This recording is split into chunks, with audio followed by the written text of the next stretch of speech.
Hello everyone. आज हम discuss करेंगे India middle east economic corridor. ये ऐसा अमेजिंग कॉरिडोर बनने जा रहा है जो कि इंडिया को गल्फ कंट्रीज के साथ कनेक्ट करेगा और गल्फ कंट्रीज को यूरोप के साथ कनेक्ट करेगा। मींस कि तीन कॉन्टिनेंट्स को ये आपस में कनेक्ट करने जा रहा है कॉरिडोर। और इसको लॉन्च किया गया है हाल ही में G20 में 2023 में। इसको लॉन्च किया गया है इस प्रोजेक्ट को, जो कि कहीं ना कहीं ऐसा इंफ्रास्ट्रक्चर प्रोजेक्ट है जो पूरा का पूरे ग्लोबल ट्रेड को रीशेप करेगा। अगली स्लाइड में हम देखते हैं कि हम इन चीज़ों पे डिस्कस करेंगे। इंट्रोडक्शन, आईएमईसी प्रोजेक्ट है क्या, क्यों ये मैटर करता है ज़्यादा, इसका रूट, इंफ्रास्ट्रक्चर, ट्रांसपोर्टेशन नेटवर्क्स कौन से हो गए या पोर्ट कौन से यूज़ करेंगे, कनेक्टिविटी कैसी रहेगी, इकोनॉमिक हमें क्या फ़ायदा होगा, बाकी देशों के साथ क्या क्या फ़ायदा होगा, और इसके फ्यूचर क्या है, चैलेंजेस क्या है, ये सब हम डिस्कस करेंगे आगे। और प्रॉपर रोड मैप इम्प्लीमेंटेशन करेंगे। जितने भी रास्ते में चैलेंजेस या ऑब्स्टेकल्स आएंगे उसको भी हम डिस्कस कर सकते हैं। और अब बताने जा रहा हूँ कि India middle east economic corridor है क्या। ये एक कॉम्प्रिहेंसिव ट्रांसपोर्टेशन नेटवर्क है जो को इंडिया को मिडिल ईस्ट और यूरोप से कनेक्ट करेगा। कैसे? सी रूट हो गया, रेल हो गया, और रोड के थ्रू ये तीनों को कनेक्ट करेगा। पर्पस यही है कि ट्रेड कनेक्टिविटी बढ़ाई जाए, जो हमारी ट्रांसपोर्टेशन कॉस्ट आ रही है उसको कम किया गया। जैसे मान लो कि ये अगर हम मैप से ही देख पा रहे हैं कि ये देखो, जो इंडिया से अगर सी रूट से कोई गया, सऊदी अरब एंटर कर गया, सऊदी अरब से ये देखो इधर मिडिल ईस्ट को कनेक्ट हो गया और आगे ये कनेक्टिविटी हो जाएगी। नहीं तो ये देखो, अगर शिप यहाँ से चलती है तो इसका ये कॉस्ट कितना पड़ेगा, कितना दूर तक ये जाएगा। इससे क्या होगा, एक शॉर्टकट मिलेगा, एक अल्टरनेट वे मिल गया यहाँ से सीधा यूरोप को कनेक्ट करने का। इस और ये अल्टरनेट सप्लाई चेन भी है ग्लोबल कॉमर्स के लिए, बहुत अच्छा इम्प्लीमेंटेशन है ये चीज़ का। और विज़न यही है कि हम इंफ्रास्ट्रक्चर ऐसा बिल्ड करना चाहते हैं जो प्रमोट करे पीस, इकोनॉमिक इंटीग्रेशन और तीनों देशों की कोऑपरेशन। जितने भी देश कनेक्ट हो रहे हैं उनके आपस में कोऑर्डिनेशन, कोऑपरेशन, ये चीज़ें वेरी वेरी इंपॉर्टेंट है। और बताने जा रहे हैं कि ये जो लॉन्च किया गया है सितंबर 2023 को लॉन्च किया गया, जब पहली बारी इंडिया में G20 समिट होस्ट हुई है न्यू दिल्ली में। उस टाइम ये इंडिया, सऊदी अरब, इसराइल, यूरोप के कुछ देशों के साथ कनेक्ट करके एक इंटरनेशनल कोऑपरेशन हुआ। और ये बहुत हिस्टोरिक पल रहा जो ये कॉरिडोर एग्रीमेंट साइन हुआ। और ये कहीं ना कहीं चाइना का बेल्ट एंड रोड इनिशिएटिव को डिफेंड करेगा, क्योंकि ये जुड़ी भी है एज ए पॉलिटिकल, या कह सकते हैं कि और व्यू पॉइंट से भी वेरी वेरी इंपॉर्टेंट है। आगे हम देख पा रहे हैं कि आईएमएसी के पार्टिसिपेटिंग कंट्रीज एंड पार्टनर कौन से। सबसे पहले एशियन पार्टनर्स की हम बात करें, India. India is a major manufacturing hub. And second is UAE, जो की लॉजिस्टिक सेंटर रहा है पूरे वर्ल्ड का। Saudi Arabia, energy powerhouse, क्योंकि आपको पता है उनकी अरामको कंपनी है जो कि दुनिया की सबसे बड़ी भी कंपनी, लार्जेस्ट एसेट कंपनी है, जो पूरे वर्ल्ड को फ्यूल सप्लाई कर रहे हैं। और फोर्थ वन इजराइल। इसराइल आपको पता है टेक्नोलॉजी में इतना आगे है, इतनी चीज़ें इंडिया के साथ, अब एग्रीमेंट भी साइन हो रहा है इंडिया का। इसराइल का बड़े अच्छा रिलेशन बिल्ड हुआ है, हिस्टोरिक रिलेशन बिल्ड है। और इसराइल कहीं ना कहीं इंडिया को काफ़ी हेल्प भी कर रहा है इनोवेशन में, टेक्नोलॉजी में, एग्रीकल्चर में। Very good thing. And also European partner कौन कौन से हैं? यूरोपियन यूनियन है जो प्रॉपर पूरी यूरोप की इकोनॉमी देखते हैं। जर्मनी, उसमें जर्मनी देखो जो हमारा क्या इंडस्ट्रियल लीडर है। फ्रांस हमारा स्ट्रेटेजिक पार्टनर है। इटली मेडिटेरियन गेटवे है। और ग्लोबल सपोर्ट क्या रहेगी, यूनाइटेड स्टेट इसको बैकिंग करेगा स्ट्रेटेजी को। G7 पार्टनरशिप इनिशिएटिव में ये भी इंक्लूड किया गया है। प्राइवेट सेक्टर की इन्वॉल्वमेंट होगी। इंटरनेशनल फाइनेंशियल इंस्टीट्यूशंस बनेंगे। That is very very important. आगे क्या, ये देखो जैसे आप ग्राफ में देख पा रहे हैं, ईस्टर्न कॉरिडोर जो कि कनेक्ट कर रहा है इंडिया को कनेक्ट कर रहा है किसी के साथ, अरेबियन गल्फ वाया मैरीटाइम, जो कि एक सी रूट है। और इससे हमारे जो और क्या रहा है कि जो लिंक हो रहे हैं major port, Indian major port किसके साथ, यूएई, यूनाइटेड अरब एमिरेट्स और सऊदी अरेबिया। नॉर्थर्न कॉरिडोर में देखेंगे तो रेलवे नेटवर्क कैसे जाएगा, गल्फ से ये यूरोपियन पोर्ट्स तक जाएगा। यूरोप के जो पोर्ट्स है वहां तक ये रेलवे नेटवर्क वर्क करेगा गल्फ से, और फिर कनेक्ट करेगा मिडल ईस्ट को यूरोप के साथ थ्रू लैंड रूट्स। ये सारा देखो लैंड रूट है। इसमें आप देख पा रहे हैं कि इंडिया के मेजर पोर्ट सर्व करे ऐसे ईस्टर्न गेटवेज। इंडियन पोर्ट कौन कौन से है? मुंद्रा पोर्ट जो गुजरात में है, जो कि कंटेनर हब रहा है। कंडला पोर्ट जो मल्टीपर्पज फैसिलिटी के लिए जाना जाता है। जीएनपीटी मुंबई जो इंडिया का लार्जेस्ट पोर्ट है, जीएनपीटी मुंबई, ठीक है। और अब हम स्ट्रेटेजिक मिडल ईस्टर्न पोर्ट्स जो कनेक्ट करें दो कॉरिडोर्स को, उसमें सबसे इंपॉर्टेंट रोल है गल्फ पोर्ट्स का, जो है फुजैरा एंड जैबल अली जो यूएई में पड़ते पोर्ट्स। अबू धाबी एक स्ट्रेटेजिक लोकेशन है, और दमाम सऊदी अरेबिया का गेटवे है। ये चीज़ें आपस में कनेक्ट होंगी। और यूरोप के कौन कौन पोर्ट्स कनेक्ट हो रहे हैं जो प्रॉपर फाइनल डिस्ट्रीब्यूट करेंगे पूरे यूरोप में? उसमें ये है कि हाइफा इसराइल का मेडिटेरियन कनेक्शन, क्योंकि इसराइल को हम सेंटर में लेकर आ रहे हैं इसी कारण कि हमारा जो एक रूट अल्टरनेट तैयार हो जाए और इसराइल भी पार्टिसिपेट कर पाए तगड़े लेवल पे। और ग्रीस, पायरेस ग्रीस, ग्रीस क्योंकि यूरोपियन गेटवे में ही है।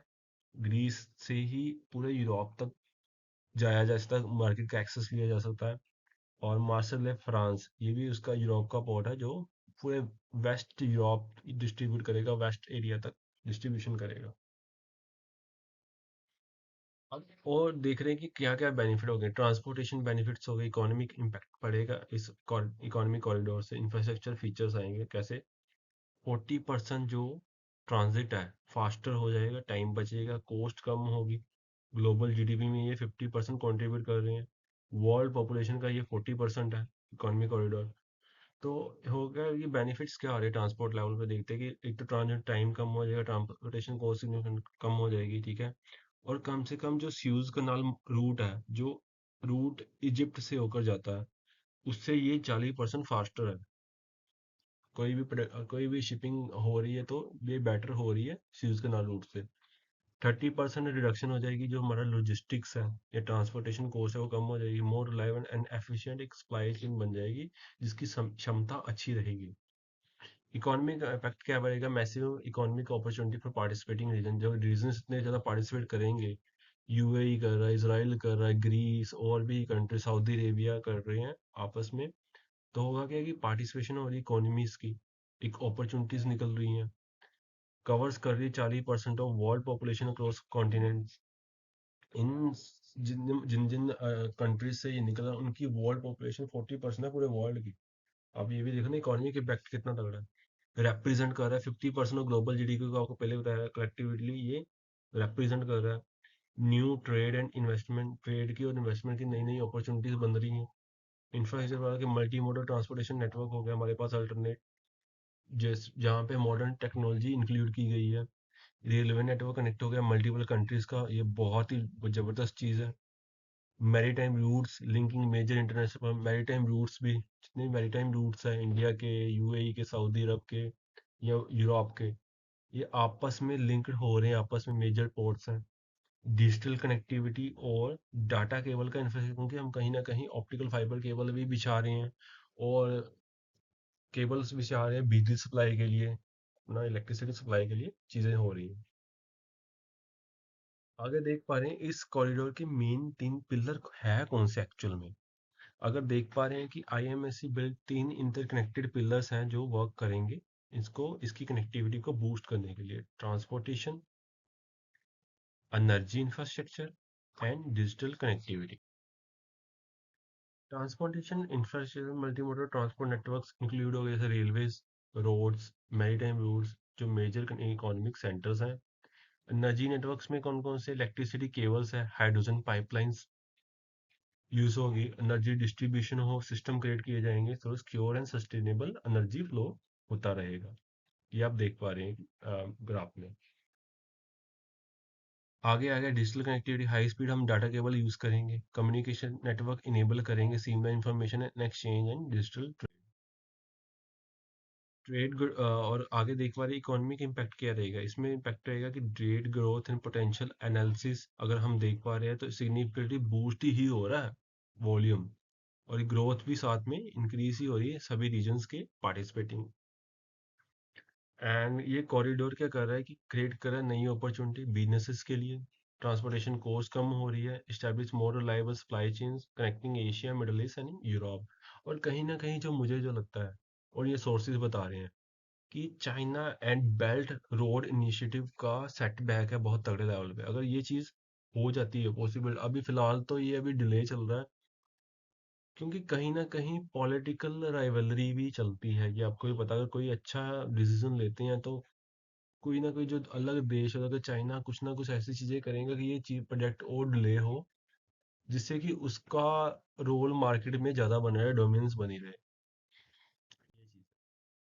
आगे ये है कि ग्लोबल ट्रेड लीडरशिप है में प्रॉपर लीड करेगा, पोजीशंस जो आईएमएफ जितने भी कंट्रीज हैं उनकी पोजीशन पार्टिसिपेटिंग कंट्रीज जो एज ए लीडर्स होंगे इंटरनेशनल ट्रेड में, ग्लोबल कनेक्टिविटी में, जो इकोनॉमिक कॉपरेशन होगी अक्रॉस कॉन्टिनेंट्स। इसमें इन्वेस्टमेंट पर रूट बताई जा रही है $3 से $8 बिलियन तक है, जिसमें 8 कंट्री अभी इनिशियल पार्टनर्स हैं। और कहीं ना कहीं रेवेन्यू ग्रोथ भी हो रही है, मार्केट एक्सपैंड हो रहा है, प्रॉफिट भी इंक्रीज हो रहा है। It is a very positive step and very very important and game changer for India. ये आगे देख पा रहे हैं कि versus belt and I China BRI and IMC की अप्रोच क्या है। चाइना बीआरआई की centralise control from single country, इसमें क्या है कि पूरा चाइना कंट्रोल करेगा बेल्ट एंड रोड इनिशिएटिव को, जो चाहे वो करेगा अपनी मर्जी से, किसी को कोई और कंट्रीज की वो सजेशन या कुछ चीज़ नहीं समझेगा, बस अपना उसको नेटवर्क बिछा के अपना ट्रेड करना है या मार्केट एक्सेस लेना है। इसमें लार्ज स्केल इंफ्रा जितनी भी कंट्रीज होंगी उनको लोन प्रोवाइड करके डेप्ट लोन में डाल के उनकी कंट्री का कहीं ना कहीं इकोनॉमी डाउन करनी है, ये चीज़ का चाइना का कहीं ना कहीं माइंडसेट रहा है। चाइना खुद ही कवरेज ले रहा है मल्टीपल रीजन्स में, मतलब कि अपनी एक तरीके से ग्रिप बनाकर। आईएमसी अप्रोच की एक democratic collaborative partnership between multi, इसमें प्रॉपर सभी कंट्रीज को मिला के सबका साथ टाइप, इनको आपस में मिला के प्रॉपर कोलैबोरेटिव पार्टनरशिप बना रहे हैं। और आगे देख पा रहे हैं एक transparence financing through international, proper एक ट्रांसपेरेंसी और पारदर्शिता रही चीज़ों की, किसी की कोई डाउट नहीं रहेगा, ट्रस्ट बना रहेगा। फोकस कनेक्टिविटी होगी बिटवीन स्पेसिफिक स्ट्रेटेजिक रीजन्स, और जितने भी स्पेसिफिक रीजन्स हैं जैसे मिडल ईस्ट में हो गए, यूरोप के कुछ एरियाज हो गए, तो एक प्रॉपर फोकस कनेक्टिविटी रहेगी इन रीजन्स पे। तो ये बहुत ही जबरदस्त चीज़ है आईएमईसी। आगे देख पा रहे हैं हम एनर्जी सिक्योरिटी, हमें क्या मिलेगा, रिसोर्स का एक्सेस मिलेगा, सिक्योर लाइन एनर्जी सप्लाई होगी Middle East to, Middle East से India and Europe, it is a stable access. Strategic partnership मतलब कि create long term energy partnership, मतलब कहने का मतलब ये है कि लॉन्ग टर्म हमें एनर्जी पार्टनरशिप मिलेगी जिसमें जो कंट्री प्रोड्यूस कर रही है, जो कंट्री कंज्यूम कर रही है, उनका आपस में एक पार्टनरशिप बिल्ड होगी। और एक तरीके से देखा जाए तो ग्लोबल एनर्जी काफी बढ़ेगा इस लेवल से। इस स्लाइड में हम देखते हैं कि कैसे एनर्जी ट्रेड एनालिसिस हम कर पाते हैं इस ग्राफ से। इसमें बताया गया पहले एनर्जी सोर्स, इंडिया इंपोर्ट्स कितना, यूरोपियन यूनियन का अपना इंपोर्ट्स कितना है, शेयर ग्लोबल ट्रेड में उनका योगदान कितना है, ग्रोथ पोटेंशियल कितना है। सबसे पहले देखते हैं क्रूड ऑयल। इंडिया इंपोर्ट करता है 27% from India middle east economic corridor अगर बन जाता है तो 27% इंडिया इंपोर्ट करेगा।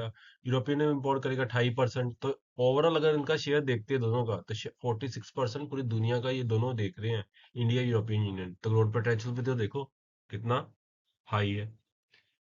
एलएनजी देखो 27% आईएमएनसी इंडिया इंपोर्ट कर रहा है, और यूरोपियन यूनियन कर रहा है 35%। 34% ये दोनों ग्लोबल एक्सपोर्ट्स का शेयर कर रहे हैं, तो मीडियम ग्रोथ भी मीडियम है, अच्छी है, फिर भी पॉजिटिव साइन है। Petroleum products 48% from India middle east economic corridor and 30% from IMEC. कौन कर रहा है, यूरोपियन यूनियन। मतलब कि दोनों की कैपेसिटी भी देखो कितनी है, फ्यूचर देखो इन चीज़ों का, और प्लस दोनों चीज़ों की एक चीज़ ये भी देखो कि 34% ग्लोबल एक्सपोर्ट है इन दोनों का मिला के, तो ग्रोथ भी देखो कितनी स्टेबल जा रही है। आगे हम देखते हैं LPG liquid petroleum gas. 55% share IMEC का इंडिया इंपोर्ट कर रहा है। यूरोपियन यूनियन इंपोर्ट करेगा। अगर इंडिया मिडिल ईस्ट इकोनॉमिक और बन जाता है 25%, 40% ये ग्लोबल एक्सपोर्ट शेयर कर रहे हैं, कंट्रीब्यूट कर रहे हैं वर्ल्ड को। तो मेन चीज देखो तो इसकी डिमांड कितनी ग्रो हो रही है। इससे ये पता चलता है करंट पैटर्न कुछ अलग ही है एनर्जी फ्लो का। अगर ये चीजें Indian middle east economic corridor बन जाता तो चीजें बहुत अच्छी हो जाएंगी, बहुत बेनिफिशियल हो जाएंगी। जिससे क्या हो जाएगा, जो आईएमएसी पार्टनर जो पहले से ही ग्लोबल एनर्जी मार्केट को डोमिनेट कर रहे हैं, वो क्या करेंगे, 1/3 क्रूड ऑयल का ट्रेड करेंगे और पेट्रोलियम प्रोडक्ट का, मतलब कि और ज्यादा इनकी डोमिनेंस बढ़ जाएगी। और कहीं ना कहीं ये बेनिफिट भी करेगा, फॉर्मलाइज करेगा, और एनर्जी रिलेशनशिप भी, हमारे रिलेशंस अच्छे होंगे उन कंट्रीज के साथ, पार्टनर नेशंस के साथ। और इंफ्रास्ट्रक्चर इसी के थ्रू ही इंफ्रास्ट्रक्चर और जो ट्रांसपोर्टेशन कॉस्ट है, जो इंडिया से यूरोप भेजना, कुछ शिपिंग करनी है, कुछ भी है, वो भी कम हो जाएगी। इससे हमारा बेनिफिट ही है।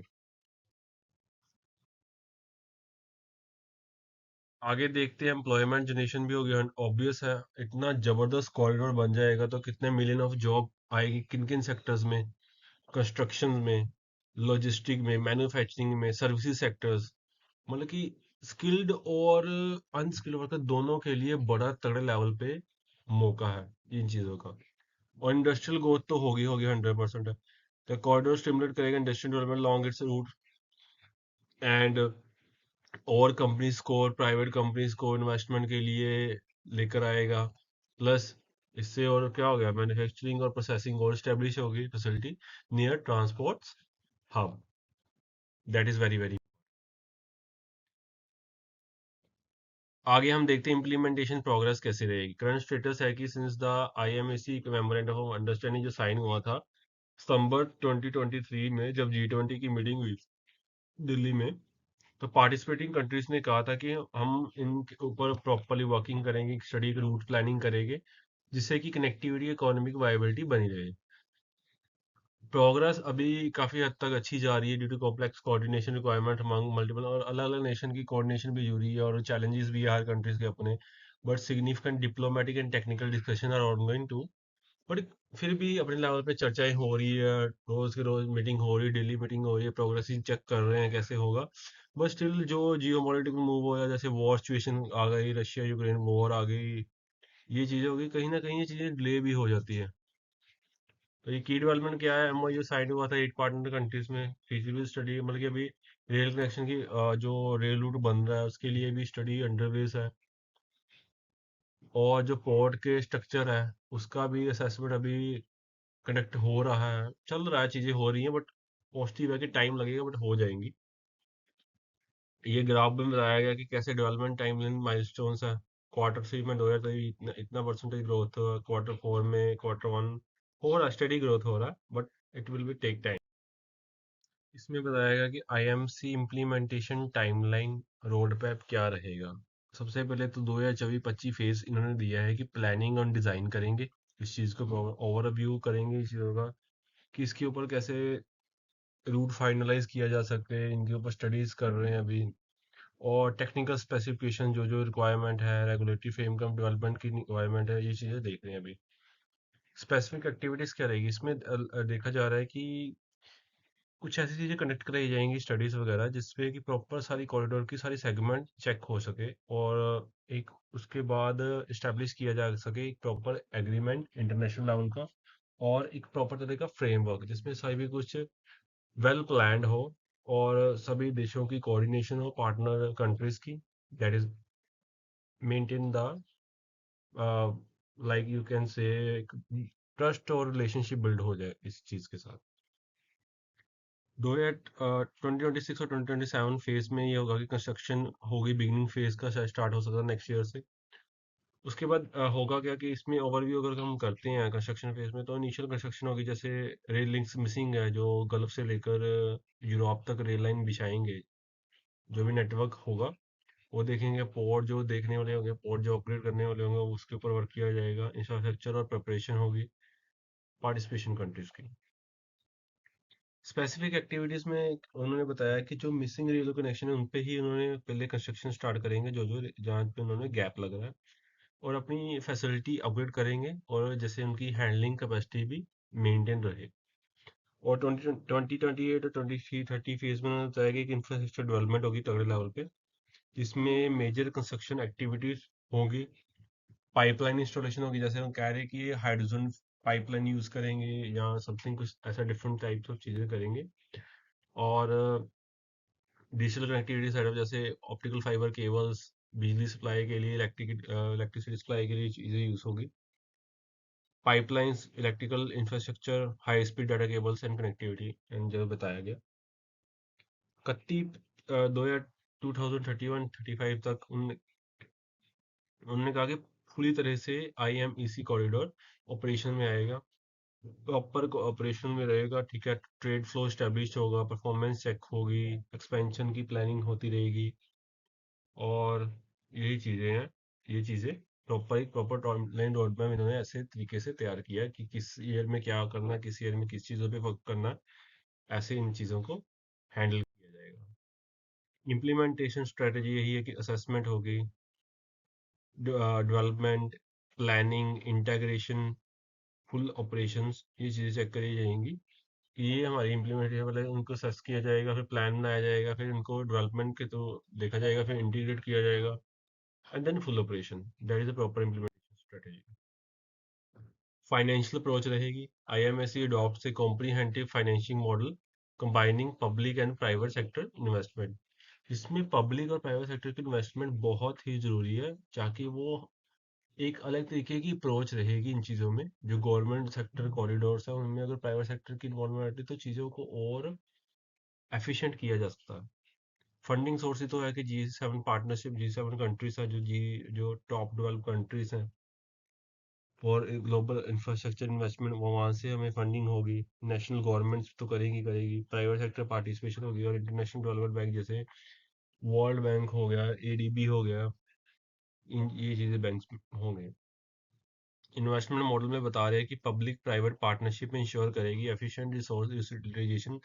रिस्क कितना रहेगा, ये सस्टेनेबल एनवायरनमेंट को कोई नुकसान तो नहीं पहुंचा रही, ये जो प्रोजेक्ट की डिलीवरी हो रही है चीज़ें सारी मेंटेन हो रही है। और जो एक स्ट्रक्चर जो गवर्नमेंट करेगा वो पूरा पारदर्शी रहेगा, कोई डाउट नहीं रहेगा, पूरा क्लियर कट रहेगा, जो है वो है।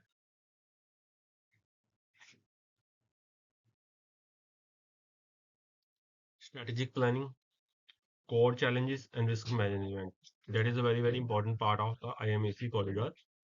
रूट को ऑप्टिमाइज किया जाएगा, उसके टेक्निकल स्टैंडर्ड्स चेक किए जाएंगे, लॉजिस्टिक की क्या कॉम्प्लेक्सिटी है, क्या वो मल्टी मॉडल ट्रांसपोर्ट के लिए कोऑर्डिनेट कर पाएंगे मल्टीपल कंट्रीज में, कोई इंफ्रास्ट्रक्चर मिसिंग तो नहीं है, पॉलिटिकल की कोऑर्डिनेशन तो नहीं है, या पॉलिसी या कुछ रेगुलेशन जो हम पार्टनर के मैच ना हो रही हो, फाइनेंसिंग रिक्वायरमेंट बैलेंस्ड है। लास्ट में इंफ्रास्ट्रक्चर को फंड करने के लिए सिक्योरिटी मेजर्स कैसे हैं, इंफ्रास्ट्रक्चर को प्रोटेक्ट करेगा, चाहे कोई भी गवर्नमेंट आती है उस कंट्री में, कुछ भी सिस्टम, वो सारा कुछ देखा जाएगा। और जो कार्गो हमारा जो रूट होगा उसके ऊपर कोई इंटरनेशनल सिक्योरिटी थ्रेट तो नहीं रहेगा, ये सारी चीज़ें देखी जाएगी। और उससे देखा जाएगा एनवायरनमेंट में कोई इम्पैक्ट तो नहीं पड़ रहा, सस्टेनेबल है, जो सस्टेनेबल गोल सेट किए गए हैं उसके अकॉर्डिंग चीज़ें हो रही हैं, और जो कंस्ट्रक्शन प्रैक्टिस फ्रेंडली है, कुछ भी अलग तो नहीं हो रहा। और इसमें अगर बताया गया कि 85% जो अगर कोऑर्डिनेशन अच्छी रहती है 55% सक्सेस रेट रहेगा, 75% इंफ्रास्ट्रक्चर रेडीनेस रहेगी, और 60% इम्प्लीमेंटेशन प्रोग्रेस होगी अगर ये चीज़ों के इस तरीके से चलते हैं। आगे देखते जियो पॉलिटिकल सिग्निफिकेंस क्या है IMEC कॉरिडोर का। एक स्ट्रेटेजिक काउंटर बैलेंस है अदर ग्लोबल इंफ्रास्ट्रक्चर इनिशिएटिव के लिए, बहुत अच्छी चीज़ है। एक डेमोक्रेटिक वैल्यूज प्रमोट कर रहे हैं, मल्टीलेटरल कोऑपरेशन हो रही है डिफरेंट कंट्रीज के साथ, अलग कल्चर, अलग तरह की हर चीज़ डिफरेंट कल्चर की, क्योंकि हर इंडिया जैसे हो गया, UAE, गल्फ कंट्रीज है, यूरोप है, अलग अलग माइंडसेट, अलग अलग कल्चरल थिंकिंग के चीज़ों को लेकर उसके लिए बैलेंस मैच हो रहा है।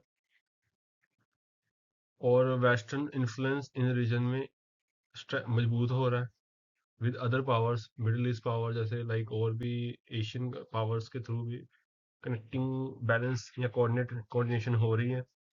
और कह सकते हैं कि जो डेप्थ हैवी इंफ्रास्ट्रक्चर, जैसे कि कोई भी इंफ्रास्ट्रक्चर किसी भी देश में डेवलप होता है उनको लोन लेना पड़ता है, तो क्या ये चीज़ों से उनके ऊपर कुछ इकोनॉमी के ऊपर प्रेशर तो नहीं बिल्ड हो रहा, like China belt and Road initiative, वो सेम मॉडल ही अडेप्ट हमें उसके ऑपोजिट वर्क करना है कि उनकी कंट्री की इकोनॉमी भी सही रहे और ये चीज़ें भी बनी रहे।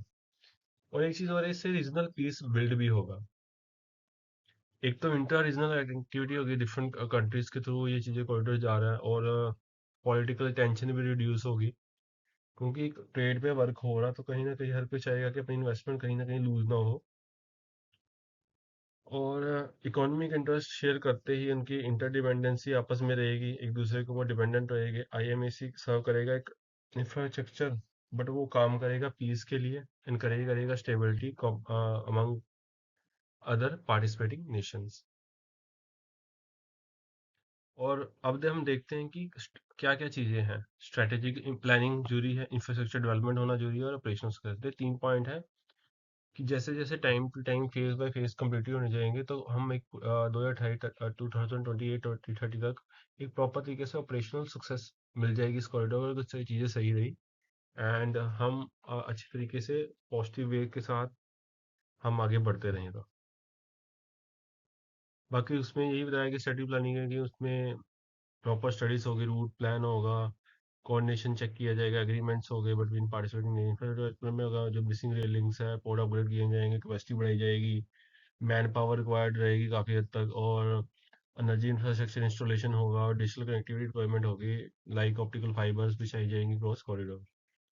Fully operational capacity achievement, optimized trade flows, economic benefit realization, sustainable growth among participating regions। Future क्या रहेगा आईएमसी का?